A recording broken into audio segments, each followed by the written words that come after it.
Hollywood, brilliant tinsel city of lights and fantasy.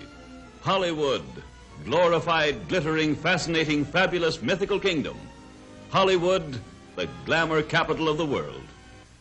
Hollywood reaches far, carrying its cargo of dreams to almost every city and village in America. To these people, to you and to me, the motion pictures bring magic. Yet the motion pictures today are learning to put more than romance upon the screen. A new era in motion pictures has been born. The movies have been given a college education. Now the camera is seeing things for science, with beauty, drama, and action played from a scenario written as only nature could write it. How do growing things grow? Perhaps this same question has bothered you when your nice, clean lawn has overnight become a playground for dandelions.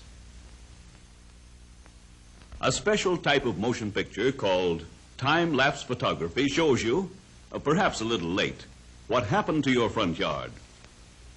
To photograph the growth of a dandelion, this time-lapse camera, unlike ordinary movie cameras, takes separate pictures at long intervals. Speeded up on the screen, the gradual changes take place in a few seconds as we watch the life of the golden but pesky dandelion. The long time lapse between pictures emphasizes the gradual changes so that we may more easily see the difference between stages in the growth. Here, in time-lapse photography, are two roses. The smaller plant is growing in normal soil. The larger has been given special nourishment. This comparison, made possible by technical photography, has been invaluable to the science of growing things. Just as it can photograph things too slow to watch, the scientific motion picture camera can also help us see things that happen too fast for our eyes to follow. Like our eyes, the ordinary camera misses a lot when the action is fast. However, a type of photography called slow motion gives our eyes time to see all the details of action that ordinarily pass unnoticed. A slow motion camera is simply a camera that has been geared up to take a lot of pictures in a hurry. The slow down effect is produced when these pictures are projected on the screen at normal speed. Here is a super slow motion study of the flight of an arrow. See how the lazy push of the bowstring sends the arrow floating sedately to the target? This picture, taken with an ultra-high-speed camera, shows how Kitty uses her tail as a lever to help her turn over in midair. And that's why cats always land on their feet and come up smiling. Or do they? Watch it again. This ability of the scientific slow-motion camera to reveal details of lightning-quick motion is of tremendous importance in modern industrial research. Scientists and engineers in industry have been quick to make use of this marvelous new tool. For example, studying the effects of bumps, jolts, and rough roads on the riding qualities of the automobile forms a branch of engineering all by itself.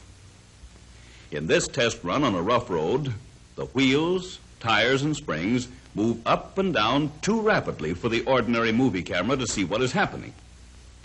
So the high-speed camera makes a real contribution by showing exactly what takes place as the wheels strike each bump. First, we see how the tire yields to soften the blow. However, the main force of the jolt is absorbed by the individual spring suspension of the knee action units. The scientific camera also shows the action of the stabilizing arm in preventing side sway on curves. Now we're going to see something that doesn't happen every day on the road. These bumps are spaced to give a real beating to the wheels, and the purpose of the test is to see what happens to the front and rear ends of the car. Here is the way you would see the test. And now, here is the slow motion study made by the camera of science. In such a picture, the engineers could see that the pitching motion had been balanced out so that the car rides on an even keel. The reason for this shows up if we magnify the movement of the front wheels and then compare their action side by side with a magnified picture of the rear wheels on the same bumps as the car drives at high speed over the test road. During the course of their college career, the movies have learned another startling trick. The scientific camera can magnify heat waves so that even the slightest degree of heat becomes visible. This technique is known to scientists as Schlieren photography.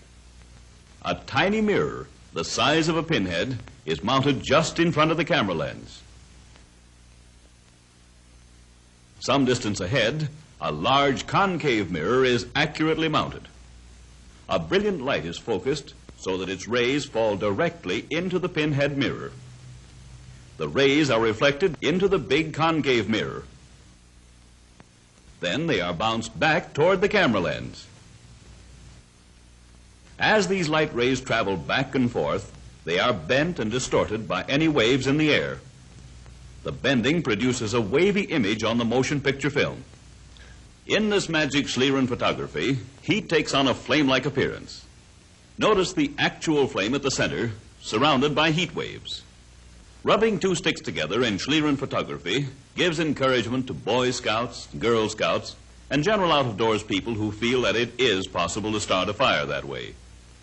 The violent rubbing or friction generates heat, and where there's enough heat, who knows? Someday there may be fire. The photography of heat has a very practical use in the perfection of modern hydraulic brakes. In an automobile brake, a great deal of heat is generated by friction each time the lining is forced against the drum to stop the wheel. Schlieren photography shows how cooling fins and ridges on the outside of the drum carry the heat away as rapidly as it is developed. In spite of its lofty college education and its practical engineering uses, the scientific camera has time for some amusing and human experiments. And here, for the first time on the screen, is the warmth of a handshake. On the other hand, there's the well-known fishy or charm-to-meet-you clasp.